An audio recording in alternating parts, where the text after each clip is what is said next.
अपनी मेहनत को सक्सेसफुल होता देखकर निखिल बहुत खुश हो गया था।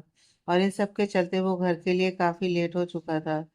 उसने अब जाकर अपना फोन चेक किया तो आदू का फोन आया हुआ था। निखिल ने इस बात को लाइटली ले लिया क्योंकि आदू उसका हालचाल पूछने के लिए अक्सर उसे फोन कर लेती थी। पर एक बात जो वो लाइटली नहीं ले सकता था वो ये था कि शादी के बाद से ये पहली बार था कि माया ने उसे ऑफिस में कोई कॉल नहीं किया हो। सच पूछो तो उसने अपना फोन ही इसलिए साइलेंट पर रखा हुआ था ताकि माया की वजह से बार बार डिस्टर्ब ना हो। पर माया की एक भी कॉल न देखकर उसे बहुत हैरानी हुई थी और वो घर के लिए निकल गया। निखिल घर पहुंचते ही सामने बीना जी को देखकर खुशी से उनसे लिपट गया और उन्हें सारी बात बताई। बीना जी आशीर्वाद देते हुए उसकी खुशी में शामिल हो गई। निखिल जो माया कहीं दिख नहीं रही थी उसने बीना जी से पूछा, माँ माया कहाँ है? तू नहीं जानता? मतलब तेरी उससे फोन पर बात नहीं हुई? बीना जी ने हैरानी से कहा। निखिल, नहीं माँ, आज मैं बहुत बिजी था इसलिए बात नहीं हो पाई। पर हुआ क्या? क्या मैं नहीं जानता? निखिल के पूछने पर बीना जी ने उसे पूरी बात बता दी। निखिल जाने से पहले आद्या से ना मिल पाने के कारण दुखी तो हुआ, पर इससे ज्यादा दुख उससे माया के इस तरह बिना बताए जाने से हुआ। वो तो अपनी खुशी उसके साथ शेयर करना चाहता था। समझती क्या है अपने आप को? अगर मैं किसी बात पर नाराज हो भी गया तो मुझे मना नहीं सकती। बस अकड़ कर अपने मायके चली गई। निखिल अपने कपड़े चेंज करते हुए लगभग उन्हें पटकते हुए अकेले ही बड़बड़ा रहा था। तुम्हें क्या लगता है तुम मुझे कॉल नहीं करोगी, मुझे छोड़कर चली जाओगी तो मैं तुम्हारी याद में रोता रहूंगा? No, never. अगर तुम्हें मेरी कोई परवाह नहीं है तो मुझे भी नहीं है। निखिल अपना गुस्सा माया की फोटो पर निकाल रहा था और अपने इतने गुस्से बदहवासी की वजह से वो खुद अनजान था। चेंज करके बाहर आया तो बीना जी उसके लिए खाना लगा रही थी, जिसे देखकर निखिल बोल उठा, ये क्या कर रहे हो? इस घर में कामों के लिए पूजा को रखा हुआ है ना? आपकी तबीयत बिगड़ गई तो? ना चाहते हुए भी निखिल की आवाज में बेरुखी थी, जिसे भांपते हुए बीना जी ने कहा, खाना पूजा नहीं बनाया है, मैं सिर्फ गर्म करके लाई हूँ। टाइम देखा है तुमने? कब तक तेरे लिए बैठी रहती? उसे घर पर भी जाना होता है। और तुझे अचानक से क्या हुआ है? अभी तक तो चंगा भला था। मुझे क्या होना है? ऐसे ही आप कुछ भी सोचते रहते हो।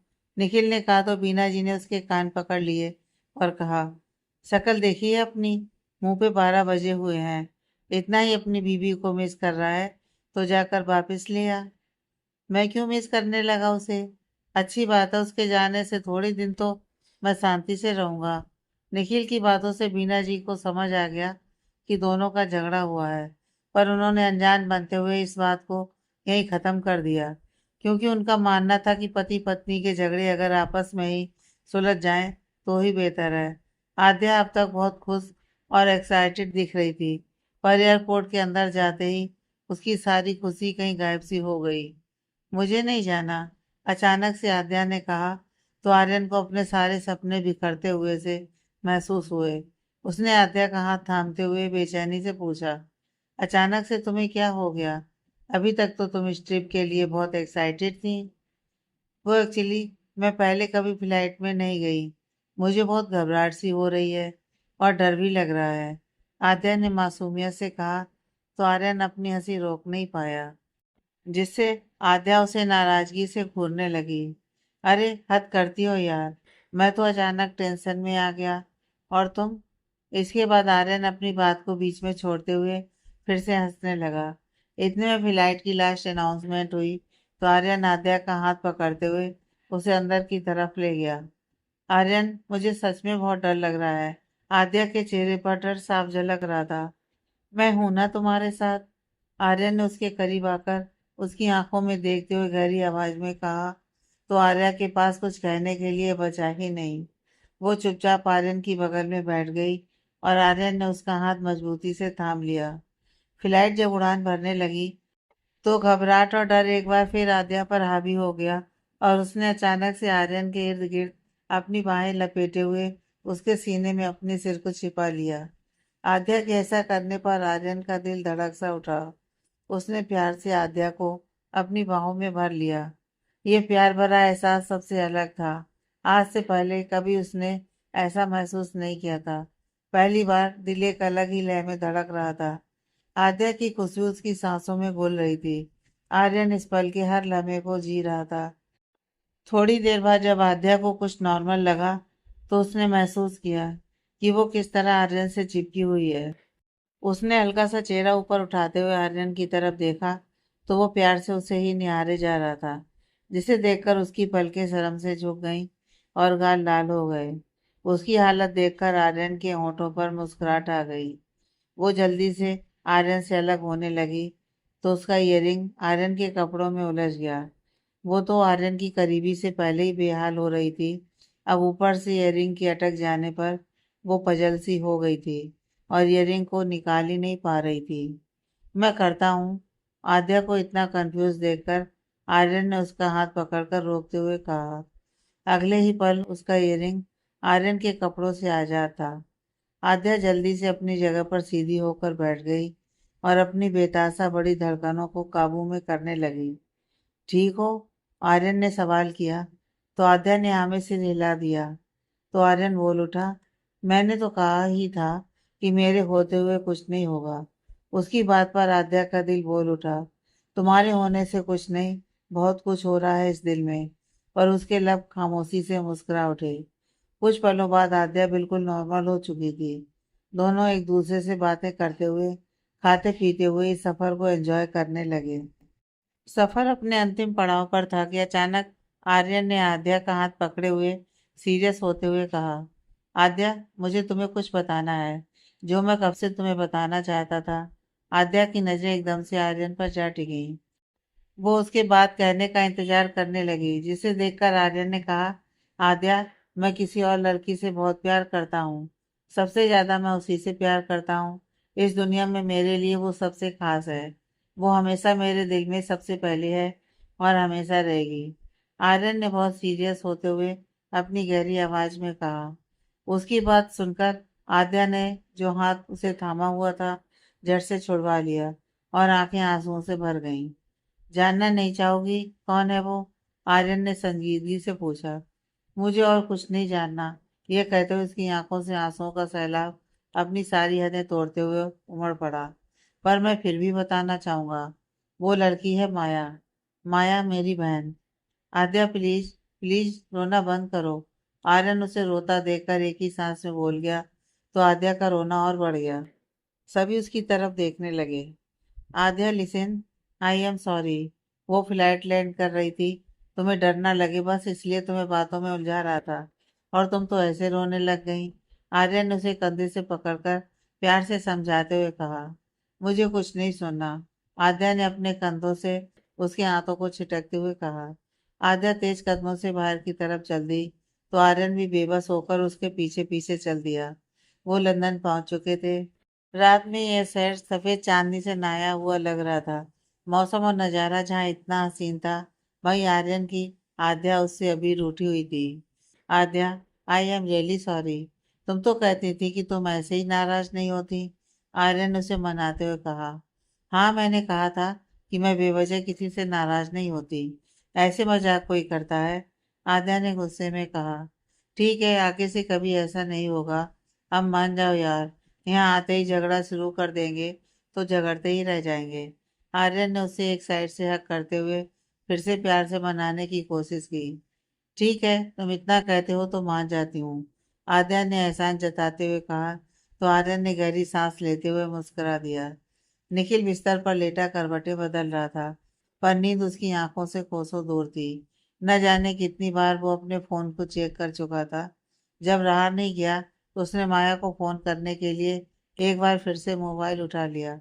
माया को फोन लगाते लगाते एक बार उंगलियां फिर इसी सोच पर रुक गईं। मैं क्यों करूं उसे फोन?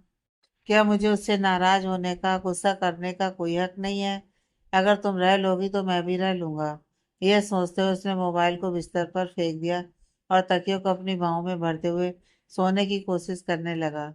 दूसरी तरफ माया का भी यही हाल था। सारा दिन वो अपने फोन को चेक करती रही, मॉम के सामने झूठी हंसी दिखाती रही, पर बीते हर पल के साथ उसका दिल टुकड़े टुकड़े होता चला गया। रात को उसका सब्र जवाब दे गया। न जाने कितनी देर वो आंसुओं से तकिए को भिगोती रही और सुबकते सुबकते न जाने कब उसकी आंखें लग गईं। आद्या और आर्यन अब तक अपने होटल रूम में पहुंच चुके थे।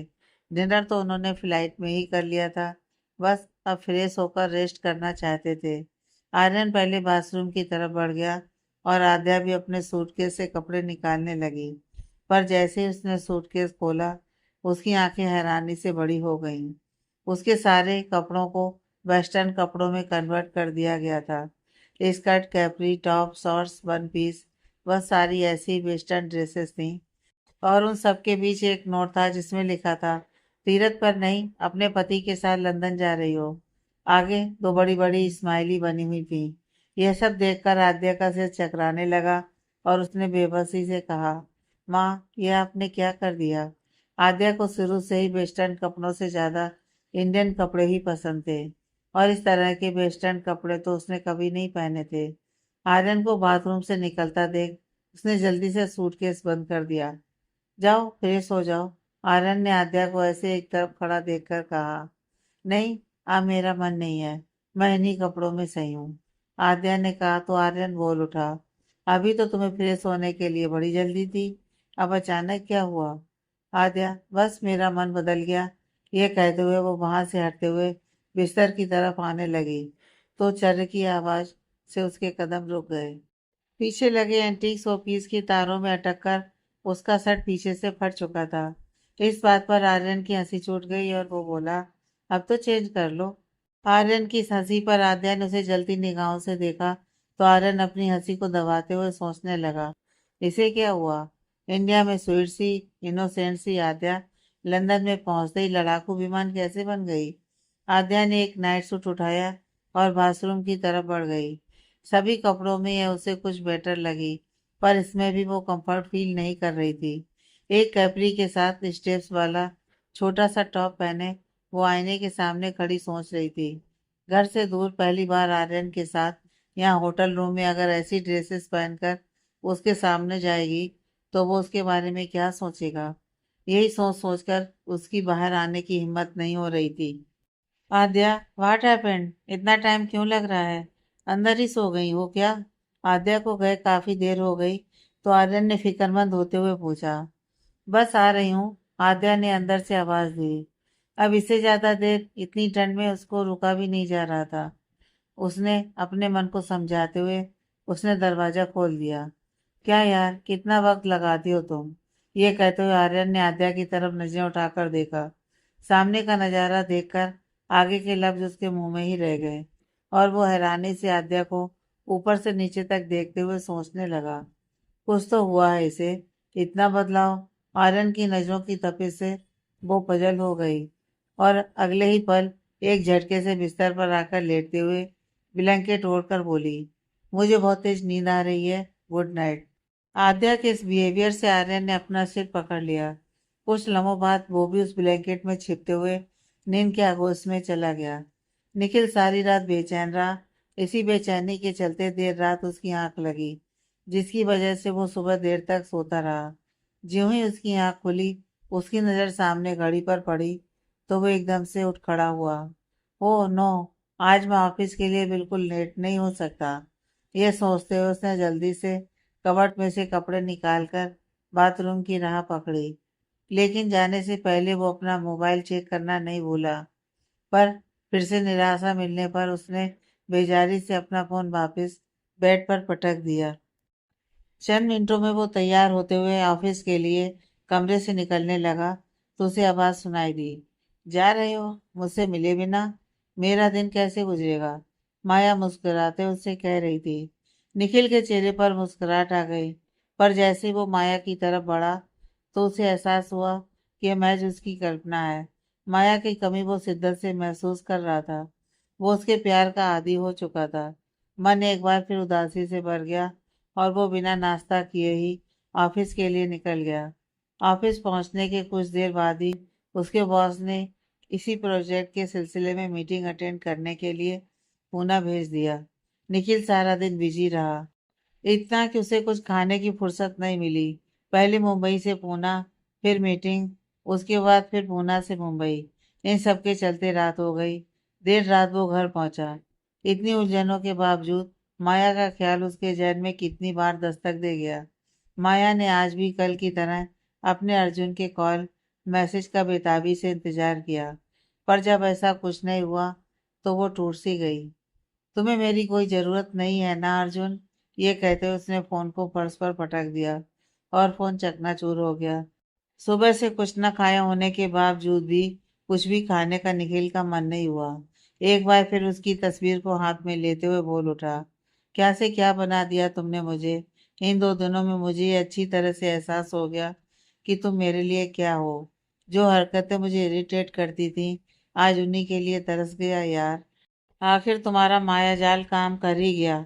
तुमने इस निखिल को अपने प्यार की गिरफ्त में ले ही लिया। वैसे जिद्दी बहुत हो तुम। एक बार भी गलती से भी मुझे एहसास नहीं होने देना चाहती ना कि तुम मुझे मिस कर रही हो। पर मैं अपनी फीलिंग से दूर नहीं भागूंगा। मैं अभी तुम्हें बताऊंगा कि मैं तुम्हें बहुत बहुत मिस कर रहा हूँ। ये सोचते उसने माया का फोन लगा दिया। पर फोन मिलता भी कैसे, वो तो टूट चुका था।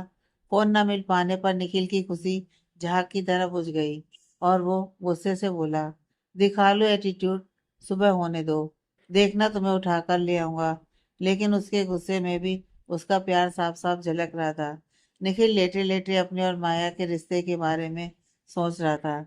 आज उसके दिल में बेचैनी नहीं बल्कि सुकून था, क्योंकि उसे अपनी बेचैनी अपनी बदरबाजी की वजह मिल गई थी। जो रिश्ता बिना किसी एहसास के जुड़ा था, आज सचमुच उसके दिल के एहसास जुड़ चुके थे। निखिल को एहसास हो चुका था कि उसे माया से प्यार हो गया है। इसी एहसास ने उसके दिल और दिमाग में सुकून भर दिया था। उसे बेसब्री से आने वाली सुबह का इंतजार था, ताकि वो माया से मिलकर उसे बता सके कि वो उसे कितना चाहता है। ये सब सोचते हुए काफी देर तक वो जागता रहा, फिर नींद के आगोश में चला गया। सुबह मोबाइल की रिंग से उसकी नींद खुली। अधखुली आंखों से उसने तकिए के नीचे से मोबाइल फोन उठाया। रागनी मॉम का फोन इतनी सुबह देखकर उसकी आंखें एक झटके में खुल गईं। गुड मॉर्निंग मॉम, निखिल ने फोन अटेंड करते हुए कहा। निखिल, माया की हालत बहुत खराब है। हम उसे हॉस्पिटल लेकर आए हैं, तुम जल्दी पहुंच जाओ। सामने से रागनी जी की बात सुनकर उसके हाथ कांप उठे और उसका दिल घबरा उठा। लेकिन अचानक माया को क्या हुआ? निखिल ने घबराते हुए पूछा। रागनी जी, तुम जल्दी आ जाओ, मैं तुम्हें यही सब बताती हूँ।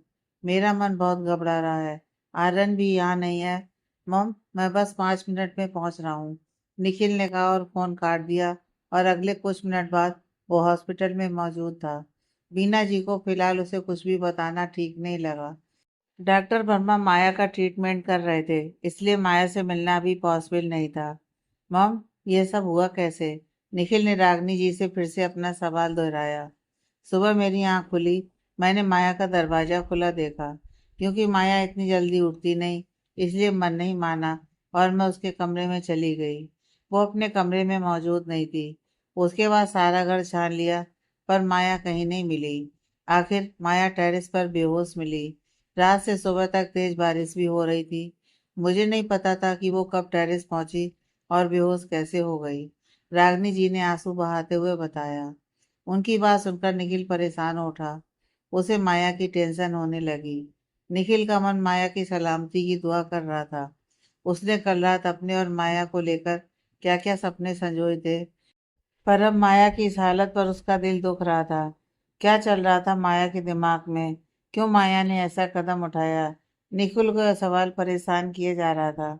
जैसे जैसे वक्त बीतता जा रहा था, निखिल की बेचैनी बढ़ती जा रही थी। कुछ घंटों की जद्दोजहद के बाद डॉक्टर वर्मा ने आकर बताया कि अब माया ठीक है। तो उसने और रागनी जी ने राहत की सांस ली। माया अभी भी बेहोश थी, इसलिए उससे मिलने की इजाजत नहीं मिली थी। निखिल, मुझे तुमसे बात करनी है, यह कहते हुए डॉक्टर वर्मा अपने केबिन की तरफ चल दिए और निखिल उनके पीछे हो लिया। कहिए डॉक्टर, निखिल ने केबिन में पहुंचकर उनसे सवाल किया। तो डॉक्टर वर्मा ने उसे बैठने के लिए कहा। वो उनके सामने वाली चेयर पर बैठते हुए उनके बोलने का इंतजार करने लगा। तुम दोनों के बीच कोई झगड़ा हुआ है? डॉक्टर वर्मा के सवाल ने निखिल को अनकंफर्टेबल कर दिया, जिसे समझते हुए वो बोले, देखो, मैं तुम दोनों की पर्सनल लाइफ में इंटरफेयर नहीं कर रहा। मैं तो बस इतना बताना चाहता हूँ कि कुछ ऐसा हुआ है जिसने माया के दिलो दिमाग पर गहरा असर किया है। वो लगातार कितने घंटों से बारिश में भीगते हुए बेहोश हुई है, बिल्कुल नीली पड़ गई थी। और ऐसी हरकत की वजह सिर्फ यही है कि उसका माइंड बहुत डिस्टर्ब था।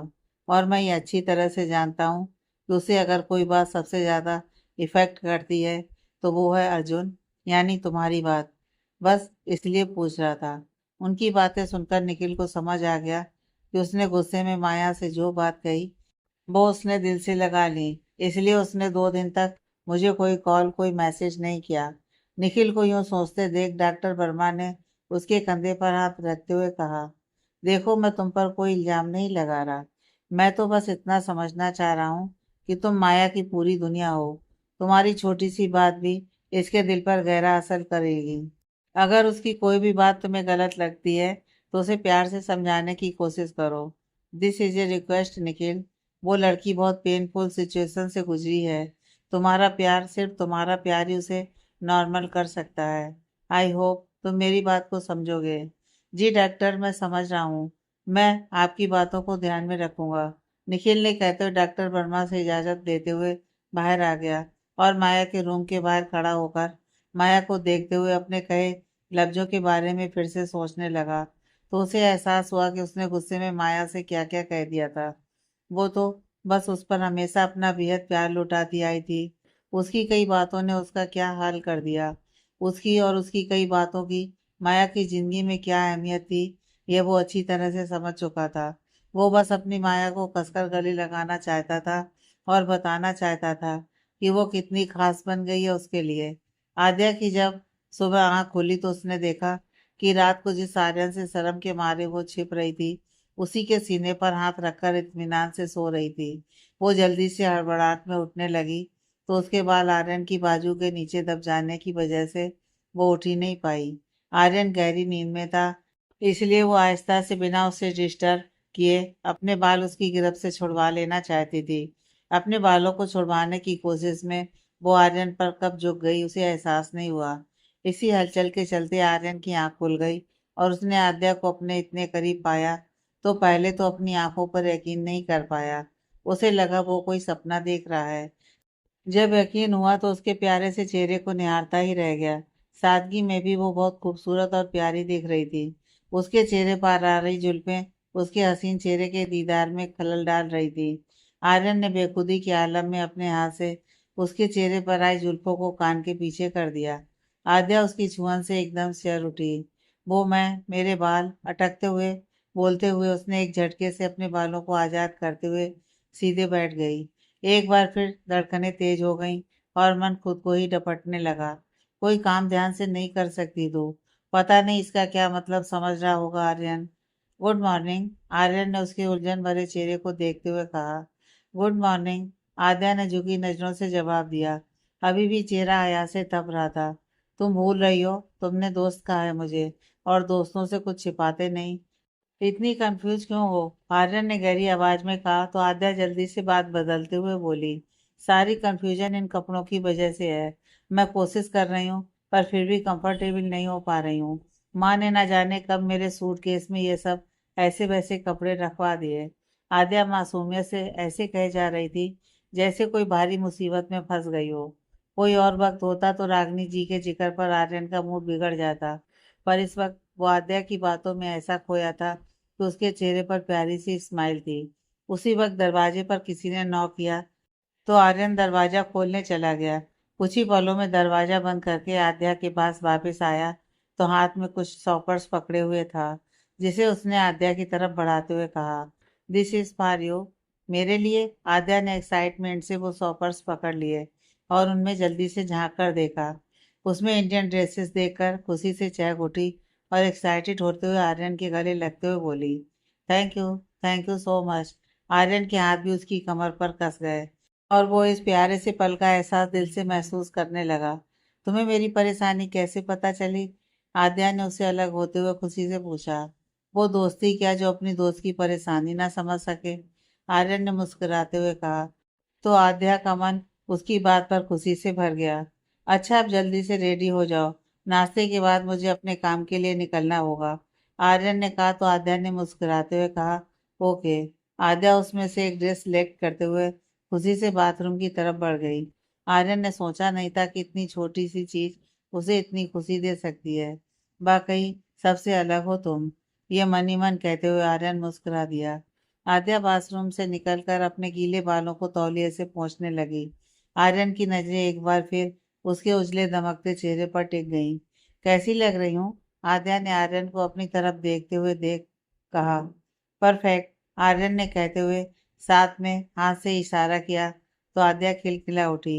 आर्यन ने नाश्ता मंगवाया और दोनों ने मिलकर नाश्ता किया। आर्यन को अपने काम के लिए निकलना ही था, इसलिए उसने आद्या से कहा, सॉरी बट अब मुझे जाना होगा। तुम यहाँ अकेली क्या करोगी?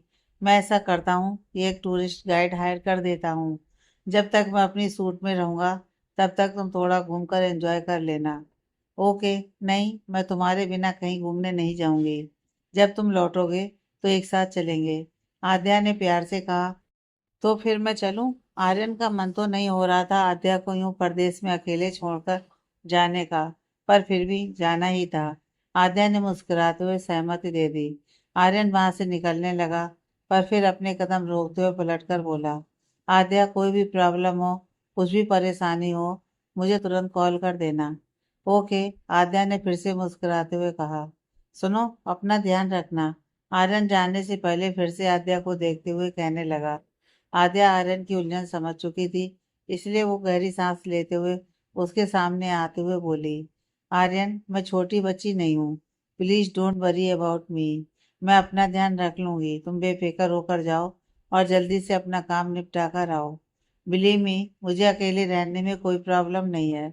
आद्या ने अपनेपन से कहा तो आर्यन का दिल उसकी समझदारी पर निसार हो गया और बोला, तुम्हें कैसे पता कि मुझे यही बात परेशान कर रही थी? आद्या मुस्कुराते हुए उसी के अंदाज में बोल उठी, वो दोस्त ही क्या जो अपने दोस्त की परेशानी ना समझ सके। उसकी बात ने आर्यन के होठों पर गहरी मुस्कान छोड़ दी। निखिल यूं बिना बताए घर से निकल आया तो बीना जी परेशान होते हुए उसे कॉल कर रही थी। निखिल फोन उठाने से पहले एक बार सोच में पड़ गया। अगर माँ को फोन पर बताया कि माया हॉस्पिटल में है तो वो अचानक से स्ट्रेस ना ले लें, जो कि उनकी सेहत के लिए बिल्कुल ठीक नहीं होगा। फोन कटकर दोबारा बजने लगा। इस बार निखिल ने फोन उठा लिया। फोन पिक करते ही बीना जी की आवाज़ सुनाई दी। कहाँ हो तुम? मुझे कुछ बताना जरूरी नहीं होता। रात को इतनी लेट आते हो, सुबह होते ही गायब हो जाते हो। मैं सोच सोच कर परेशान हो रही हूँ। उनकी आवाज में गुस्से के साथ साथ दुख भी झलक रहा था, जिसे महसूस करते हुए निखिल नरमाई से बोला, माँ रिलैक्स, आप टेंशन मत लीजिए। मुझे ऑफिस के किसी काम से अर्जेंटली जाना पड़ा। आप सो रहे थे।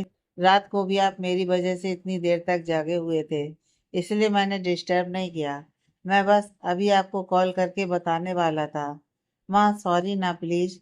मीना जी निखिल के इतने प्यार से बात करने पर उस पर और गुस्सा नहीं दिखा पाई और उसके लिए फिक्रमंद होते हुए बोली, रात को भी बाहर से खाकर आया था, अब भी बाहर से खाएगा। निखिल, माँ, रात को मैं सिर्फ घर का खाना आपके साथ बैठकर खाऊंगा, प्रॉमिस। बीना जी, तुमसे मैं बातों में जीत सकती हूँ भला। सुन, अपना ख्याल रखना। जी माँ, यह कहकर निखिल फोन काटने लगा तो बीना जी ने कहा, सुन निखिल, कहिए माँ। बीना जी, शाम को ऑफिस से लौटते हुए माया को भी अपने साथ लेते आना। वो क्या है ना, तुम्हारे छोटे मामा यूएसए से आने वाले हैं, रात तक पहुंच जाएंगे। शादी में नहीं आ पाए इसलिए बहू से मिलना चाहते हैं। यह कहकर बीना जी ने तो फोन काट दिया और निखिल को कंफ्यूजन में फंसा दिया। निखिल को सोच पाता इससे पहले ही नर्स ने बताया कि माया को होश आ चुका है, तो निखिल के चेहरे पर उससे मिलने की बेताबी साफ दिखने लगी। रागनी जी ने उसकी हालत को देखते हुए पहले उसे माया से मिलने के लिए कह दिया। निखिल बेसब्री से माया के रूम की तरफ बढ़ गया। माया का बेनूर और निस्तेज चेहरा देखकर निखिल की आंखों में नमी आ गई। यही हाल माया का था। पूरे 2 दिन बाद वो अपने अर्जुन को देख रही थी। इन 2 दिनों में उससे मिलने, उससे बात करने की तड़प को उसने कैसे अपने अंदर जब्त किया था, यह उसका दिल ही जानता था। और जब बर्दाश्त नहीं हुआ तो आसमान से गिर रही बूंदों के साथ साथ उसने अपने दिल का गुबार भी निकाल दिया। बारिश में बैठी आंसू बहाती हुई वो कब बेहोश हुई उसे पता नहीं। निखिल ने बेताबी से उसे गले लगा लिया। आज उसके आगोश में वो तड़प वो प्यार था जो हमेशा सिर्फ माया की तरफ से होता था। क्यों किया तुमने ऐसा? अगर गुस्सा थी तो मुझ पर गुस्सा दिखाती। अगर तुम्हें कुछ हो जाता तो मेरा क्या होता? कभी सोचा है? निखिल ने माया को कंधे से पकड़कर उसकी आंखों में देखते हुए कहा। और ये कहते कहते उसकी आंखों से आंसू की एक बूंद झलक कर उसके गाल पर आ गई। अपने अर्जुन की आंखों में आंसू देखकर माया तड़प उठी। 2 दिन से उसने अपने दिमाग को ना जाने किन उल्टी सीधी सोचों में उलझाया हुआ था, पर आज अपने सामने अर्जुन की तड़प, उसकी परेशानी देखकर उसकी सारी सोचें दरकिनार हो गईं और उसे दिखा बस अपने अर्जुन का अनमोल प्यार। अर्जुन की हालत देखकर उसका मन गिल्ट से भर गया। मुंह से कुछ बोला ही नहीं गया। वो तो बस अपने अर्जुन के सीने से लग गई और एक बार फिर आंसुओं का सैलाब उसकी आंखों में उमड़ गया।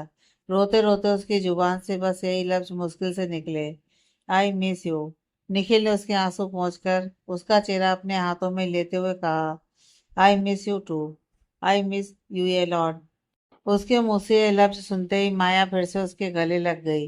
रागनी जी कुछ देर के लिए माया से मिली और हॉस्पिटल के रूल्स के हिसाब से उन्हें बाहर भेज दिया गया। मेडिसिन के असर के कारण माया फिर से नींद के आगोश में चली गई।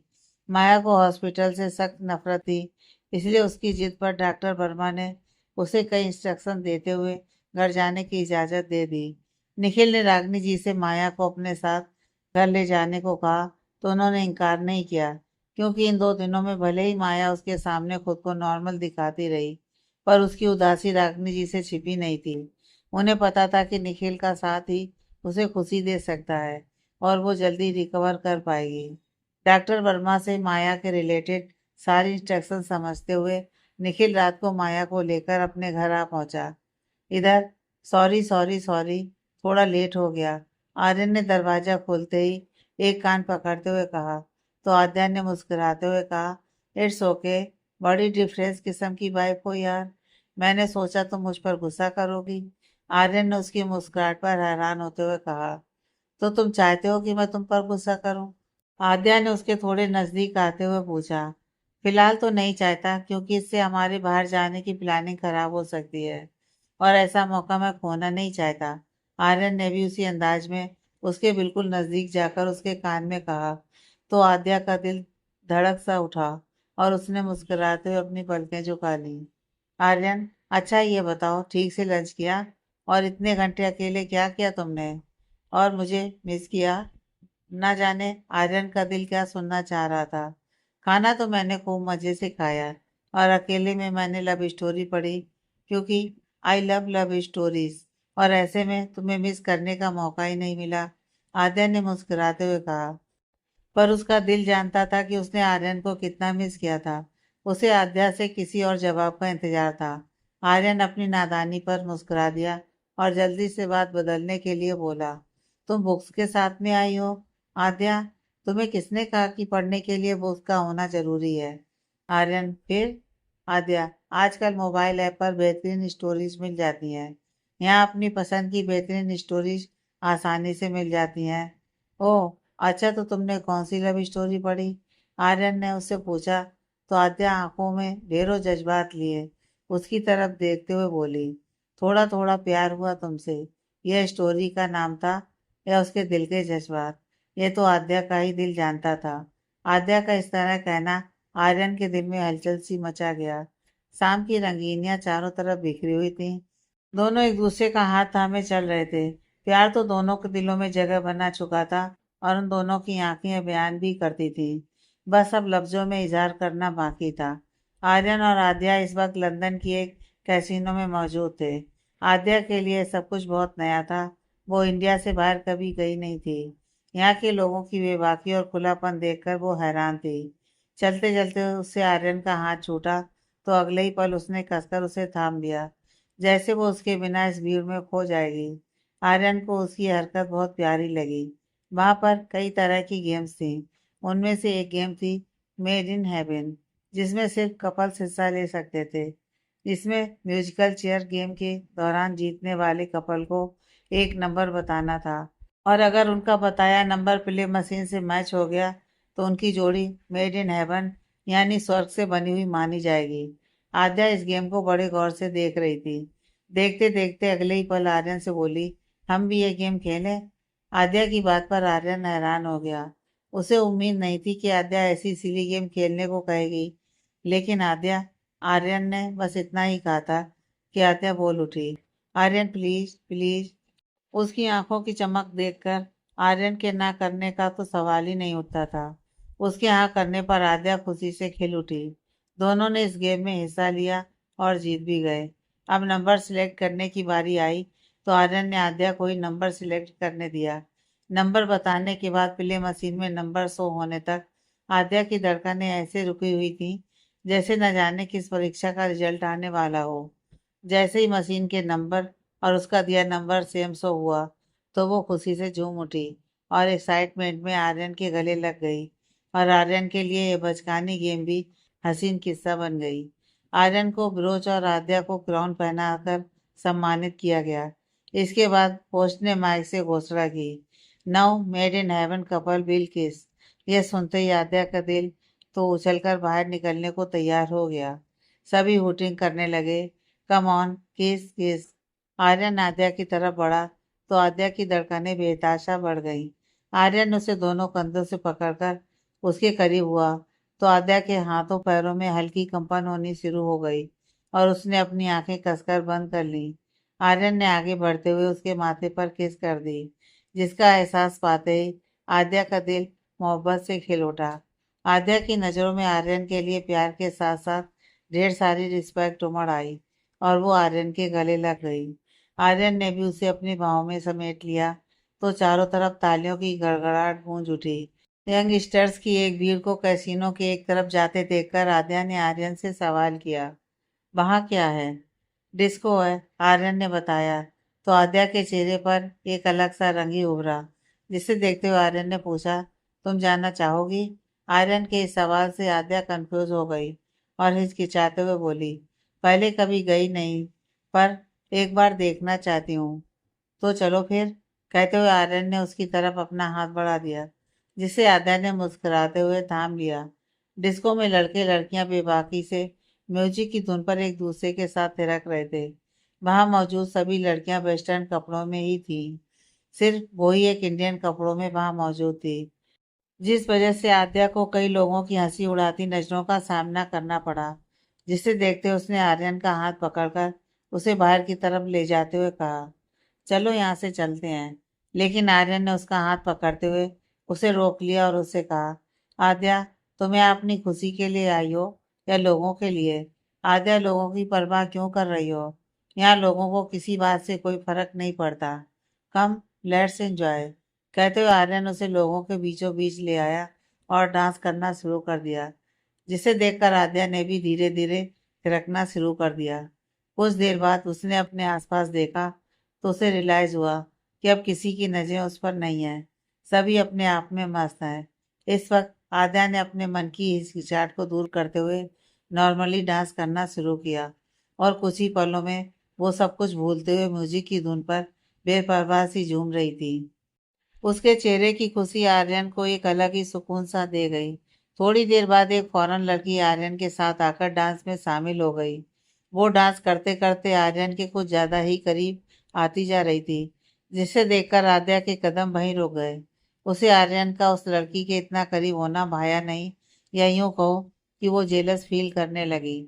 उसने तुरंत आर्या का हाथ पकड़ा और उस लड़की को पीछे हटाते हुए कहा, आर्यन चलो यहाँ से। आर्यन उसके साथ चलता हुआ। लेकिन आद्या, अचानक से हुआ क्या? आर्यन के इस सवाल का आद्या क्या जवाब देती कि वो उसके नजदीक उस लड़की को देख नहीं पा रही थी। इसलिए उसने जल्दी से बात बदलते हुए कहा, वो मुझे बहुत जोरों से भूख लगी है। आद्या तो हर पल आर्यन की निगाहों में थी, इसलिए सारा मंजर उसने अपनी गहरी आंखों से महसूस किया था। और अपने लिए आद्या का ऐसा कंसर्न देखकर उसका रोम रोम खेल उठा था। आर्यन ने डिनर ऑर्डर किया। डिनर के आने तक आर्यन ने आद्या से कहा, यहाँ आकर तुम्हारे बारे में अलग अलग बातें पता चल रही हैं। आज ही मुझे पता चला है कि तुम्हें लव स्टोरीज पसंद है, तुम्हें डांसिंग म्यूजिक पसंद है। तो आद्या बताओ ना, तुम्हें और क्या क्या पसंद है? मुझे एक और बात पसंद है, तुम्हें बताऊंगी तो तुम हंसोगे। आद्या ने एक्साइटमेंट में कहा, मैं क्यों हंसूंगा? मैं बिल्कुल नहीं हंसूंगा।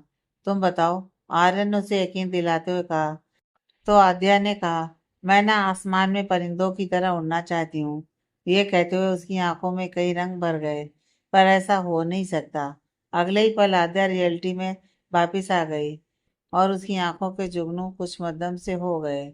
और उसके बाद, मुझे एक चीज और बहुत पसंद है, पर वो मैं तुम्हें नहीं बताऊंगी। आद्या ने अपनी बातें जारी रखते हुए कहा। आर्यन को उसकी छोटी छोटी बातें सुनना बहुत अच्छा लग रहा था। क्यों नहीं बताओगी? आर्यन ने तुरंत सवाल किया। क्योंकि वो तुम्हारे लिए सरप्राइज है, आद्या ने मुस्कुराते हुए कहा। तो आर्यन ने कहा, बताओ ना, कैसा सरप्राइज? आर्यन, अगर बता ही दिया तो कैसा सरप्राइज? आद्या ने उसे घूरते हुए कहा।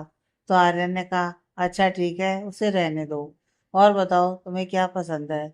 उसकी इस बात पर आद्या खामोश हो गई और अगले ही पल संजीदगी से बोली, मुझे तुम्हारा साथ बहुत पसंद है।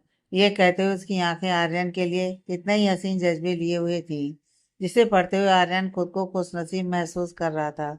वो आद्या की फीलिंग्स, उसके जज्बात साफ समझ रहा था, पर वो चाहता था कि आद्या अपनी जुबान से अपनी मोहब्बत का इजहार करे। इधर निखिल जब माया को लेकर घर पहुंचा, तो बीना जी उसका रास्ता ही देख रही थी। उन्हें सामने देखकर उन्होंने पहला सवाल यही किया। बोलू, इतनी देर लगा दी, शाम से रात हो चुकी है। मामू कब से तुम दोनों का इंतजार कर रहे हैं। माँ, माया की तबीयत ठीक नहीं थी, इसलिए थोड़ी देर हो गई, निखिल ने जवाब दिया। माया ने आगे बढ़कर उनके पैर छूने चाहे, तो बीना जी ने उसे गले से लगा लिया और उसे गले लगाते उन्हें एहसास हुआ कि माया का पूरा शरीर गर्म हो रहा है। माया बेटा, तुम्हें तो बुखार है, उन्होंने फिक्रमंदी से उसके माथे को छूते हुए कहा। निखिल, वो माया को तेज फीवर था, अब जाकर थोड़ा सा फीवर कम हुआ, तो मैं इसे लेकर आ गया।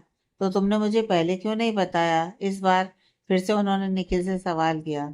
मैं बताना चाह रहा था कि, पर आपने कहा था कि मामू अपनी बहू से मिलना चाहते हैं, उन्हें बुरा ना लगे इसलिए। निखिल ने पूरी बात सुने बिना बीना जी माया का हाथ पकड़ते हुए उसे जल्दी से अंदर ले गईं। माया मामू से रिस्पेक्टफुली मिली। उन्होंने भी उन दोनों के लिए लाए हुए तोहफे उन्हें सौंपते हुए उन्हें आशीर्वाद दिया। जब उन्हें पता लगा कि माया की तबीयत खराब होने के बावजूद वो उनसे मिलने आई है, तो उसके संस्कारों को देखकर उनका दिल खुश हो गया और उन्होंने माया को रेस्ट के लिए उसके रूम में भेज दिया। सिर्फ 2 दिन वो इस घर से, इस कमरे से दूर रही थी, पर यहाँ आकर उसे एक सुकून सा महसूस हो रहा था। इससे पहले तो उसे ऐसा लग रहा था जैसे सब कुछ पीछे छूट गया हो। वो हर चीज को हाथ से छूकर प्यार भरी निगाहों से देखे जा रही थी। सब कुछ वैसा ही है जैसा तुम छोड़कर गई थी, कुछ नहीं बदला, निखिल ने दरवाजे से आते हुए कहा। तुम्हें रेस्ट करने के लिए यहाँ भेजा है। यह कहते हुए निखिल ने उसका हाथ पकड़कर उसे बिस्तर पर बिठा दिया और उसके आगे सूप बढ़ा दिया, जो वो अभी अभी उसके लिए बनवा कर लाया था। अर्जुन, मेरा बिल्कुल मन नहीं है, मैं बाद में पी लूंगी। सूप देखकर ही माया का मन खराब हो गया। नहीं, मन हो या नहीं, इसे पीना पड़ेगा, और इसके बाद मेडिसिन का टाइम भी हो चला है। ये कहते हुए निखिल ने बाउल से स्पून भरते हुए अपना हाथ उसके मुंह की तरफ बढ़ा दिया, तो माया इनकार नहीं कर पाई। उसने पूरा सूप निखिल के हाथों से ही पिया। अब तुम सोने की कोशिश करो, निखिल ने मेडिसिन देने के बाद माया को बिस्तर पर लिटाते हुए कहा। तुम नहीं आओगे अर्जुन? माया ने बेचैनी से उसका हाथ पकड़ते हुए पूछा। मैं थोड़ी देर बाद आता हूँ। मामू बस आज रात के लिए ही हमारे पास रुकने वाले हैं, इसलिए सोच रहा हूँ उनके साथ थोड़ा सा टाइम स्पेंड कर लूँ, उन्हें अच्छा लगेगा। निखिल ने बेहद प्यार से उसके गाल पर हाथ रखते हुए कहा। तो माया ने मुस्कुराते हुए सहमति जता दी और उसका हाथ छोड़ दिया। नहीं तो माया को अपने अर्जुन के बगैर सोना कहाँ मंजूर था। इस समय निखिल को डॉक्टर वर्मा की कई बात याद आ गई। मुझे नहीं लगता अगर तुम प्यार से उसे कोई बात समझाओगे तो वो नहीं समझेगी। फिर भी मैंने उसे कितनी कड़वी बातें कह दी। ये सोचते हुए उसने अफसोस से अपनी आंखें बंद कर लीं। मीना जी अपने भाई और निखिल के साथ काफी देर तक बातें करती रहीं। सोने से पहले बीना जी ने निखिल को बताया कि वो कुछ दिनों के लिए उसके मामू के साथ यूएसए जाना चाहती थी। जिम्मेदारियों के चलते वो कभी कहीं जा ही नहीं पाई, और आज जब उनके बेटा बेटी दोनों अपनी लाइफ में सेटल हो चुके थे, तो वो भी कुछ दिन अपने मायके वालों के साथ बिताना चाहती थी। केवल वो ही थे जो हर मुसीबत की घड़ी में बीना जी का साथ निभाते आए थे। बीना जी के जाने का इतना मन देखकर निखिल इनकार कर ही नहीं पाया और बीना जी ने अगले दिन अपने भाई के साथ जाने की तैयारी कर ली। निखिल जब रूम में पहुंचा तो माया नींद के आगोश में जा चुकी थी। एक तो वो बीमार थी और दूसरा वो 2 दिन से सोई कहाँ थी। निखिल उसके बराबर लेटते हुए उसके प्यारे से चेहरे को निहारता रहा और फिर आगे बढ़कर उसके माथे पर उसने होठों से प्यार भरी मोहर लगा दी, जिसे महसूस करते हुए माया ने नींद में ही उसे अपनी बाहों में भर लिया। इन बाहों की पनाहों ने निखिल की सारी बेचैनियां समेट ली। अगले दिन माया की तबीयत पहले से काफी बेहतर लग रही थी। सभी ने मिलजुल कर नाश्ता किया। नाश्ते के बाद बीना जी को अपने भाई के साथ निकलना था। उन्हें जाता देखकर माया इमोशनल होकर उनके गले लग गई। निखिल ने देखा कि किस तरह माया ने उसे ही नहीं बल्कि उससे जुड़े हर रिश्ते को कितने प्यार से अपनाया है। सुन, मेरी बहू का ख्याल रखना। अगर इसे जरा सा भी परेशान किया ना तो देख लेना। मीना जी ने निखिल को प्यार भरी झिड़की देते हुए कहा। वो खुश थी कि उन्होंने अपने आपसी झगड़े को आपस में सुलझा लिया था और दोनों खुश लग रहे थे।